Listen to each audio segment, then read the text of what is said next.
Hello everyone, स्वागत है सभी का हमारे यूट्यूब चैनल में। आज के दिन में अपरिमेय संख्या सिद्ध करना बहुत ही आसान तरीके से सीखने वाले हैं, बशर्ते आप सभी वीडियो के अंत तक बने रहें। तो दोस्तों, आज के वीडियो में मैंने दोस्तों अपरिमेय संख्या का एक ऐसा प्रश्न लिया है जो दोस्तों यूपी बोर्ड एग्जाम 2023 और दोस्तों 2024 में दोस्तों कुल 4 अंकों में दोस्तों पूछा गया है। ठीक है, 4 अंकों में। और दोस्तों इस तरह के दोस्तों प्रश्नों के आने वाले दोस्तों बोर्ड एग्जाम में 100% पूछे जाने के चांसेस होते हैं। तो दोस्तों चलिए हम दोस्तों इसको दोस्तों बहुत ही आसान तरीके से, जितना भी आसान हो सकता है उस तरीके से हम इसे सिद्ध करना सीखते हैं। तो दोस्तों यहाँ पे देखिए, कभी भी अगर दोस्तों आपको किसी भी संख्या को, जैसे कि यहाँ पे हमारा संख्या है 5 प्लस कड़ी में 3, ठीक है, यहाँ पे बोला गया है सिद्ध कीजिए कि 5 प्लस कड़ी में 3 एक अपरिमेय संख्या है। तो दोस्तों किसी भी संख्या को अगर आपको अपरिमेय संख्या सिद्ध करने के लिए कहा जा रहा है तो आपको उस संख्या को उल्टा मानकर हल करना है। अगर यहाँ पे अपरिमेय कहा जा रहा है तो आप इसे परिमेय मानकर हल करोगे।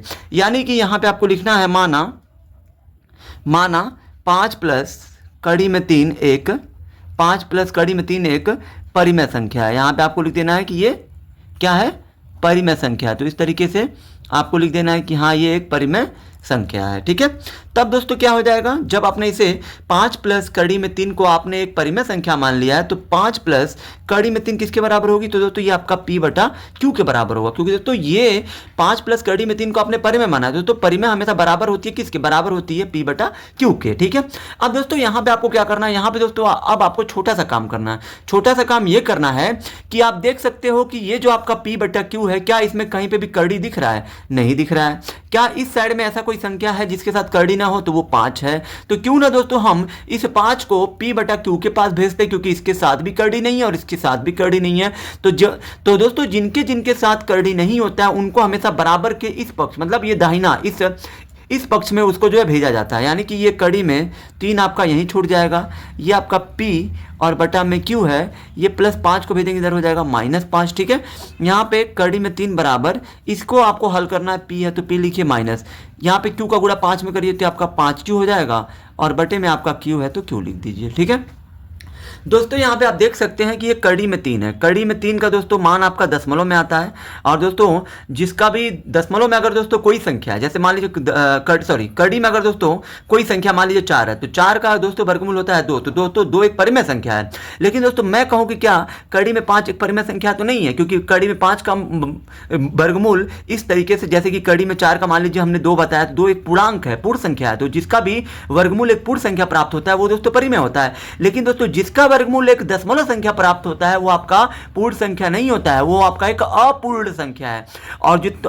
और दोस्तों कड़ी में जितनी भी संख्याओं का वर्गमूल, कड़ी में जितनी भी संख्याओं का वर्गमूल एक दोस्तों अपूर्ण संख्या होता है। अपूर्ण का मतलब जैसे मान लीजिए 5 का होगा 2 दशमलव कुछ करके आएगा, जो 2.7 ऐसे कुछ करके आएगा। तो जिसका भी वर्गमूल दशमलव में होता है वो दोस्तों अपरिमेय में आता है। ठीक है, तो दोस्तों ये वाला पक्ष आपका क्या है, कड़ी में 3 आपका एक अपरिमेय है। अब दोस्तों यहाँ पे इसके साथ ऐसा कोई संख्या है ही नहीं कि जो दोस्तों बिना कड़ी वाला हो, तो दोस्तों इसको हम लोग ऐसे ही छोड़ देंगे।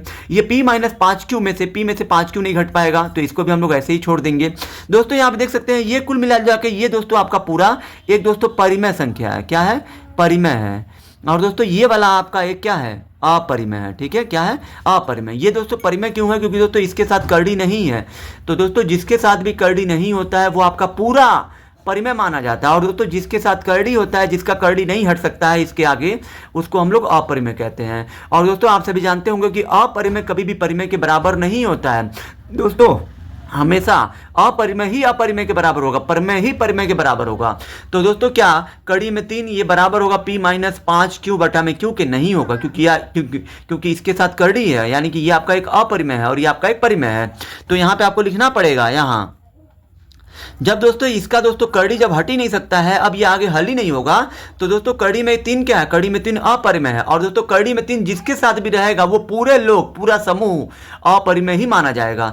तो ये कड़ी में 3 आपका किसके साथ है, 5 के साथ प्लस के रूप में है, तो ये पूरा ही आपका क्या माना जाएगा, अपरिमेय। और जो हमने परिमेय माना था वो दोस्तों हमारा मानना गलत है, क्योंकि दोस्तों इसको हल करने पर इसकी कड़ी अब आगे इसके नहीं हट पाएगी। तो यहाँ आपको लिखना है, यहाँ कड़ी में 3 एक अपरिमेय क्या है, अपरिमेय संख्या, तथा यहाँ पे P - 5Q बटा में Q एक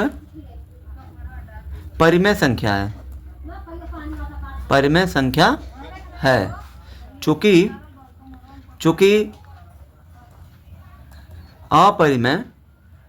अपरिमेय कभी भी, यहाँ पे आपको लिखना पड़ेगा, अपरिमेय कभी भी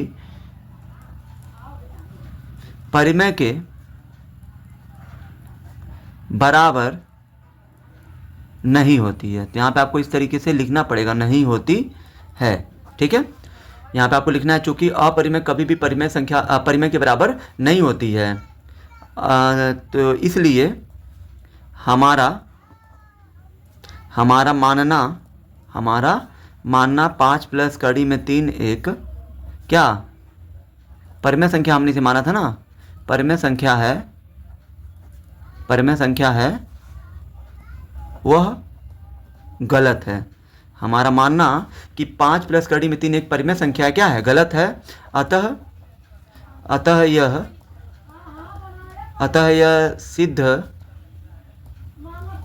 हुआ कि 5 प्लस कड़ी में 3 एक क्या है, एक अपरिमेय संख्या है। यही दोस्तों हमें प्रूफ करना था और ये आपका इस तरीके से प्रूव्ड हो चुका है। आई होप कि दोस्तों आप सभी को ये वीडियो बहुत ही ज़्यादा पसंद आई होगी। अगर आप हमारे चैनल पर नए हैं तो हमारे चैनल को लाइक, सब्सक्राइब और शेयर जरूर करें, जिससे आने वाली वीडियो की नोटिफिकेशन आपको मिलती रहे।